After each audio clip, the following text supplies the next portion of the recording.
Hello दोस्तों, आज मैं आप लोगों के साथ एक सच्ची घटना पे आधारित हॉरर स्टोरी शेयर करने जा रहा हूँ। यदि आप लोगों को ये अच्छा लगे तो कृपया इसे ज़रूर लाइक करें और अपना बहुमूल्य कमेंट नीचे ज़रूर दें। यह एक दुर्भाग्यपूर्ण घटना है। एक बार फैजाबाद ज़िले के गौरा घाट स्टेशन पर एक दुर्गेश नाम का ऑटो ड्राइवर अपनी ऑटो लेकर खड़ा रहता था।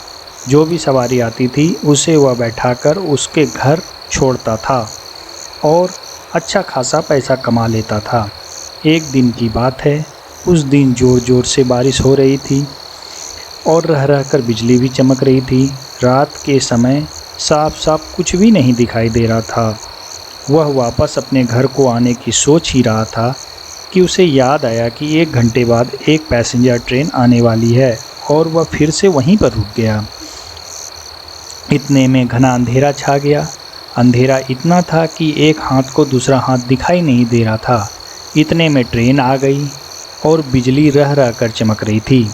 तभी ट्रेन में से एक सुंदर सी लड़की बाहर निकली, जिसकी उम्र 19 या 20 वर्ष रही होगी।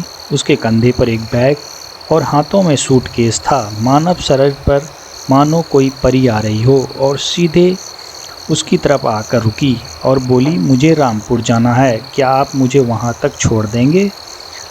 तो उसने बोला, मैम साहब, अगर आप अभी चलोगी तो 700 लूँगा और अगर सवेरे चलोगी तो मैं आपसे 200 ही लूँगा। लड़की ने बोला, आप 700 ही ले लेना, लेकिन मुझे अभी ही मेरे घर पहुँचा दो। उसने बोला, ठीक है, पहले 700 रुपये निकालो, फिर ले चलूँगा। मैम साहब ने बोला, अभी तो मेरे पास सिर्फ 300 ही हैं, इसलिए इसे ले लो और घर पहुंचने के बाद आपको 400 रुपये और दे दूंगी। मैंने बोला, ठीक है। मैं मैम साहब को उनके घर ले गया और बोला, आप जाओ और पैसे लेकर आओ। मैम साहब अंदर चली गई। आधा घंटा बीत चुका था, वह अंदर से बाहर ही नहीं निकली। तो उसने सोचा, चलो अंदर जाकर ही पैसे मांग लेते हैं। रात के करीब 3 बज चुके थे जब ऑटो ड्राइवर ने घर का दरवाज़ा खटखटाया तो अंदर से एक माताजी अपनी आँखों को मलते हुए दरवाज़ा खोला और बोला, आप कौन हो? इतनी रात को क्यों आए हो और क्यों ज़ोर ज़ोर से आवाज़ मार रहे हो? मैंने बोला, जो अभी थोड़ी देर पहले मैम साहब आई थी, उन्होंने मेरा पूरा किराया नहीं दिया है, इसलिए मैं आया हूँ। माताजी ने बोला, यहाँ पर तो केवल मैं और मेरे पति रहते हैं, यहाँ पर तो कोई मैम साहब नहीं रहती है। कुछ बरस पहले यहाँ पर मेरी बेटी रहती थी, जो अब नहीं है। मैंने पूछा, क्यों माताजी, अब वह कहाँ रहती है?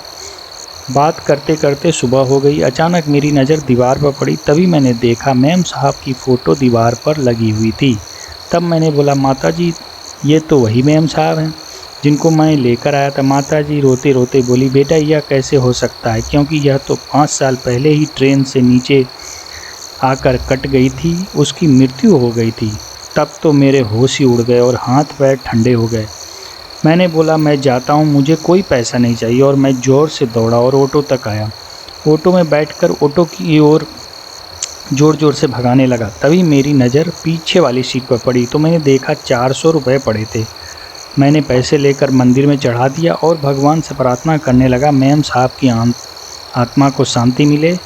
तभी से ही मैंने रात को ऑटो चलाना छोड़ दिया। मेरी किस्मत अच्छी थी जो वह बच गई। धन्यवाद दोस्तों। यदि यह कहानी अच्छा लगा हो तो अपना कमेंट ज़रूर दें नीचे, तो मैं आगे और इम्प्रूव करके और अच्छी अच्छी कहानियाँ ला सकूँगा। शुक्रिया दोस्तों।